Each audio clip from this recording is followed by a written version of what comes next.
Good morning. Welcome back to Ministry Monday. This is Carlton Kuhn. I hope you've had a great weekend. I began talking last week about leadership as being an essential part of being an effective shepherd. I'm still a little bit out of the norm as far as my recording is concerned, so my apologies if there are any difficulties with that.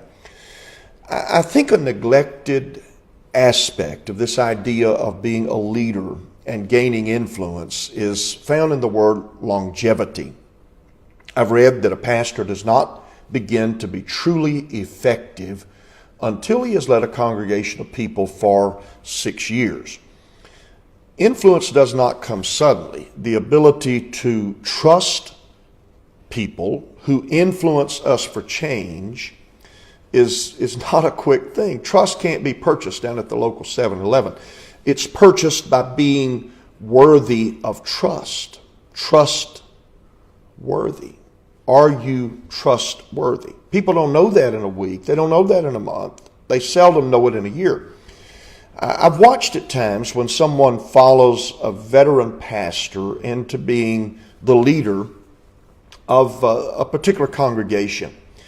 And sometimes that new pastor, the younger individual, anticipates that they have the same weight of influence as the man who preceded him. The young man may ask, why do people not trust me as much? Why are they somewhat skeptical of the things that I propose? And they may even confuse the concept of authority with the concept of leadership. A strong man who controls a third world nation does so with authority. He dominates, but he does not influence. Influence doesn't come quickly. The elder who has left the congregation, he's been there for an extended period of time.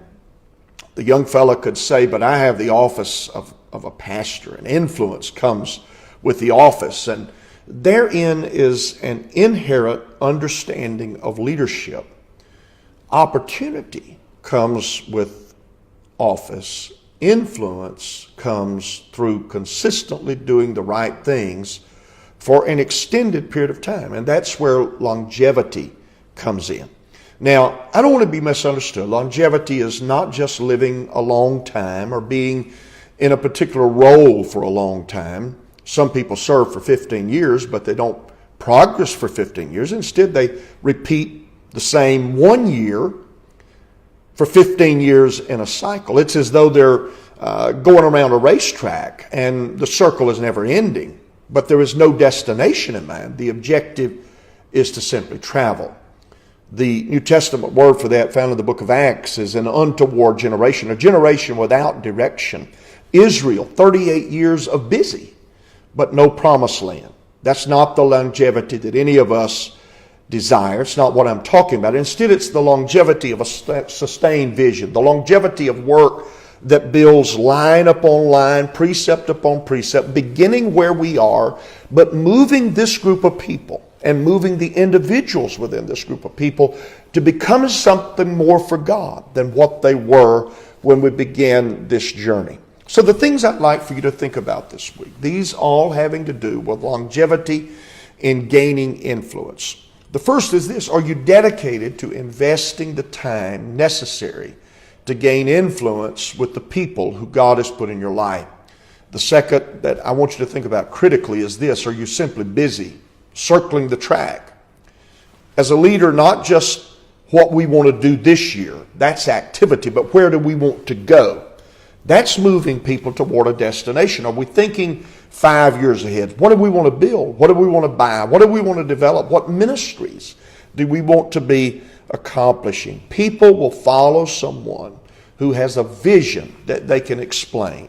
And then, of course, I think it becomes an essential part of that is, how do I develop myself to prepare to influence people to make those changes? And it can't be with a hammer. It can't be by domination, but instead, how do I prepare to take us forward to the next level? And then what will you do? This is important. What will you do to make good of the opportunity that God has granted to you? Are you going to use it as a strong man? Or are you going to be an influential leader? To just rant and rave, that's not influence. And that accomplished very little for the long term, as far as gaining trust. And then the last question, if there are things that you need to know, who are you going to learn from? Until next week, God bless. Have a wonderful week.